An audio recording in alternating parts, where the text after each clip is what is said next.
Welcome to Project DNA. This is session number 4, which is Beatitude number 4, which is blessed are those who hunger and thirst for righteousness, for they shall be satisfied.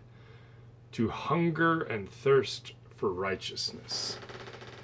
We all have powerful desires within us, powerful hungers and thirsts that we long for and that we crave. And essentially, in the Christian life, what we are looking for is we are looking for someone, something to satisfy these deep longings within us. I've heard this quote mentioned. I don't know if it's Fulton Sheen or Chesterton or someone, but they say this: the man who is knocking at the brothel door is really just looking for God. And what that means is that we all have these longings, these yearnings that we are seeking. And sometimes, even though we seek for them in the wrong place, really those desires are pointing to a greater reality, which is ultimately God. Now, here's 3 things that we can do in the Christian life that we typically try to do, or we tend to do.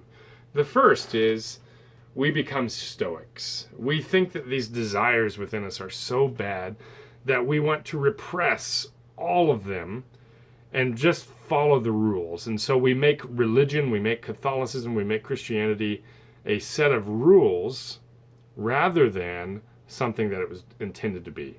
The other thing that we do is we tend to become addicts who try to fill our infinite desires with things of this world, and ultimately those things end up empty, and so we long for something more. Or the third thing that we can do is we can become aspiring mystics. An aspiring mystic is one who longs for God, and faced with infinite desires, the aspiring mystic sees these desires as ultimately fulfilled in God. Now, the first words of the Gospel of John that Jesus actually says, he says, follow all these rules or you're going to hell. No, he doesn't say that. That's not his words, but we tend to make him that way. Rather, Christ probes our hearts with a question. He says this: what do you want? What do you want? And right there, he's tapping into our desires.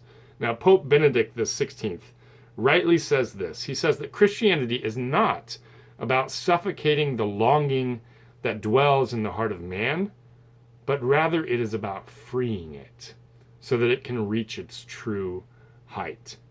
Finally, one last quote before you get launched into your discussions. St. Augustine says this.